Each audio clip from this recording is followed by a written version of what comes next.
This is Hot Mike. Hot Mike. On the networks of WDAY. Here's Dom Izzo. All right, welcome back, everybody. Hour 2, a little delayed on that. Appreciate Corey Provis bearing with us there. Always live TV, fun stuff to do. We'll see what happens with the Twins over the weekend. Milwaukee is good. Brewers just are always consistent in pitching, stealing bases. They are doing it again here in 2026. I was just reading the NBA put out late last night potential TV scenarios for the weekend, depending on what happens with Cavs-Pistons tonight, who play Game 6 before Wolves-Spurs. Both those games, by the way, Amazon Prime tonight. And that relates to the conversation we've been having over the last few days, and I really appreciate it. I've gotten a ton of feedback from different viewers and listeners on the status of sports and streaming right now. And I got another one that came in after the show was done yesterday. It says, Dom, just to chime in on this, none of the leagues know how it's going to go play out for future generations. Today's adults who made the NFL the most popular league had free over-the-air games every Sunday to watch. Monday Night Football was over-the-air too. Virtually every house in the U.S. had access to the game. Now, every child is restricted to what they have access to. I'm a baseball guy, so my kids have access to all the Twins games, but I'm not paying to chase NFL games. I'm not paying to chase Bison games. I'm paying to chase baseball. How sports crazy will future generations be when their access to watch is restricted? I appreciate that email. I would tell you, if it seems like it's more restricted or more streaming crazy, I would tell you, I think it's more us talking about it than it actually is reality. Because I would tell you, reality would say, and it is saying, that there are more games available on broadcast television now than there ever has been before. And that may sound crazy when I say it, but think of this. The NBA just signed a deal. This is the first year of it, where NBC is in the mix. So they have more games over the air because TNT had the old deal, and that was cable. And I know cable sounds, oh, who doesn't have cable? I know there are quite a few that don't have cable. But if you are signing a deal to get back on broadcast TV, that's a huge deal. I'll even look at the Mountain West package. The Mountain West television package for football has a deal now with CBS and CBS Sports Network, most notably. So the games are going to be available on cable. Fox, which most notably is going to be on Fox Sports 1 or Fox Sports 2, and the CW. The CW is available all over the air. That you can get that on your antenna. So when we find out the schedule here in a couple weeks for the Mountain West Network and who's going to be available there, those games are actually more readily available over the air as opposed to streaming or cable. I would to answer the emailer's point directly, yeah, that's a risk I think they're willing to take now, certainly in the NFL, because they think they know people will move mountains to watch football. I don't think that popularity is going anywhere, even 10 years from now, when kids now are, let's say my son's age, or 6, when he's 16, which is blowing my mind, think of that out loud, 16 or 17, NFL popularity I don't think is going anywhere. Same with college football popularity. Now the other ones, granted, hockey's had a amazing television ride, and that can be pointed to maybe the format of their postseason. That's a debate for another day on how they've done it. But that is something worth discussing on their end, is how popular it is there. NBA ratings have been through the roof. It's almost folly to predict anything that far down the road, but in terms of where they're at popularity-wise, it's pretty darn good right now. So we'll see. But I appreciate that. We'll have a couple more emails on that before we say goodbye. Don't want to hold up our next guest any longer because, she's actually has a real job. We're talking here in Fantasyland. But if you missed it earlier this week, University of North Dakota announced its incoming Hall of Fame class. It'll be honored at upcoming football game this fall. Was an outstanding, now we could say Hall of Fame women's basketball career. Jenny Boll Christofferson joins us here this morning to chat about being inducted to the UND Athletic Hall of Fame. How are you, Ben? It's great to see you. Hey, can you hear me okay? I got you great. How you been? Awesome. I've been great. All right, so it's spring, so yeah, 5 kids, senior down to 6-year-old, so not busy at all. All right, tell me when you got the phone call, what went through your mind? It's just an honor. It's just, I think I got flooded with memories, and last year our team was inducted, so I got to see quite a few people and just kind of relive kind of the glory days. And now, as an individual, I think it just makes you grateful. It was just fun to hear Roebuck's voice on the other end of the line and just get the phone call. So. Did you know it was coming when Gene called you? Like, I think I know what this is about.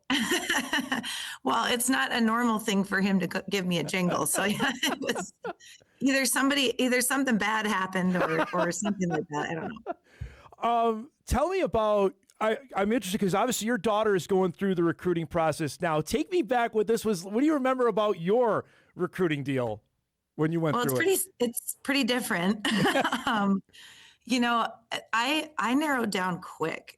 I knew I wanted to play at either NDSU or UND awfully quickly. At the time, I kind of said no to the D1s right off the bat. I knew I wanted to play as a freshman. I wanted to play right away. I knew I was kind of undersized for my position. And so I was like, well, I'm down to these 2 awesome teams. And I went on visits and picked UND, and the rest was history. It was great. My visit there was awesome. And we give her a lot of advice, but we also just let her do her thing because, Jordan has her own story. So, well, and now, and I know I talked with both you and your husband about this, like when it opened for Jordan, like emails or tweets or direct messages where I'm assuming you got letters sent to you. I imagine that was the case. Yeah, it was letters, eventually phone calls, visit. It's so different with visits even. Right. Everything is so different. And she's our first one to kind of go through it. And so now with some of our other ones starting the process as well, we're seasoned now. So I asked a lot of questions to some of the coaches right off the bat and just said, okay, how do we navigate this with her? Jordan's so mature. I don't know if that's the word, but she knows what she wants. She's close to making her choice. And I remember being in that position and you just know, and for me, it was within seconds of being at UND. It just felt like home. And I wanted to win a national championship and they had just won 3. So, and that's what I wanted to bring up because I wasn't here to see that. I've seen the old videos, and I don't mean old, so don't take that offense on that. But I'm old. You grew up watching it. So watching it and then to be able to be a part of what NDSU UND was there, what would that mean to you? I don't think anyone really realizes, the hype around NDSU football right now, that is how it felt around UND women's basketball at the time. We had packed houses. There was no room. And we were in the old Hislop and in the Ralph. The Betty wasn't built yet, but when we would go to NDSU or UND, it was completely packed. And honestly, the vibe was just so much fun. And I just wanted to be a part of that. And that was kind of my thing, Jordan's no different. Like, we're kind of the hype people, get your hands up, let's go. And so that is what I wanted. And that's what I got for 4 straight years is just fans and people and just, it's amazing. I'll go watch my nephew play football at UND and I'll sit with my husband and I'll walk down the football, group of people and they'll say, Jenny Boll. So it's just kind of fun it's a big, huge family up there. You mentioned playing as a freshman. What was that like being thrown in right away as well? Like, okay, there's no easing in. You're playing a lot right away. Well, it was what I wanted. Yeah. I remember training like no other that summer before I came. But I followed Jenny Krause. And if anybody knows who she is, she was like 2 or 3 time National Player of the Year. I was 3 inches shorter than her, didn't play anything like her. And so it was probably challenging for my coach more than anything and the team to have to adjust to my style. but it was just an honor for me to be out there as a freshman. And, I think 1 or 2 games I didn't start, and then coach got me right into the starting lineup and never looked back. And it was fun. It was an honor. So to be able to do that after 3 national championships was a big deal for me. You mentioned that. When did you get a sense like I can play? Was it then when you got into the starting lineup, or when you felt comfortable like I can handle this? Well, the summer prior to, I was only 17. And Katie Richards in inaugural, she's one of the most instrumental people in my journey. Only, for many, many reasons. There's so many others, but her influence on me the summer before, she beat me up. She straight up, I came in, she beat me up, and she told me, we got to get you ready to play. And she did. And that's kind of when I knew, is coming in that summer before, is, I might be in the mix here. And it was kind of fun just to learn from those vets. I mean, they were the style of play, the fast, the sprinting, that's what I liked. So it was pretty cool that I got to do that.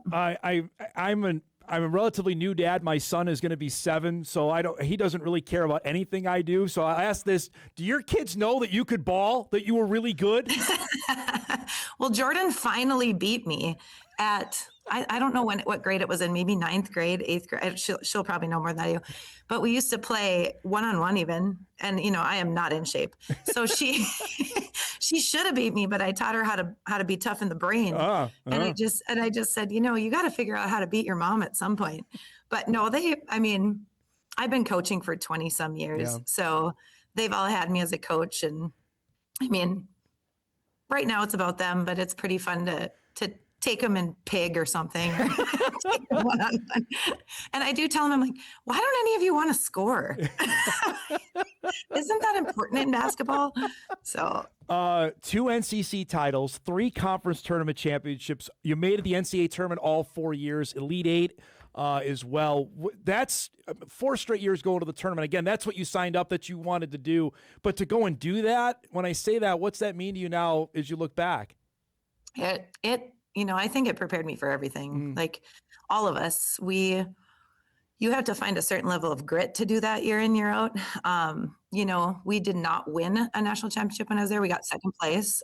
We were ahead by 20 and lost somehow in overtime. But the friendships, the long season, the never getting a spring break, just the commitment level, but that's what we wanted. That's what I wanted. I just remember being all in. So all in all the time, morning till night. Obviously academics was important to me and still is, but the basketball experience I had I would not change anything besides the ring. Yeah. I have a couple other here going down memory lane. Tell me about playing at the BSA. What was that like playing in Fargo? It was fun. It was packed. It was nothing like playing at the Hislop, and any Bison player could probably tell you that too. Like I'm friends with some of them now, because you couldn't even put your feet on the sideline to take the ball out. People would talk to you while you did, but the BSA was fun because it was more packed. There's more people. And honestly, it was just, my husband tells stories about, some of the choice words that people would say about me in the stands. I bet.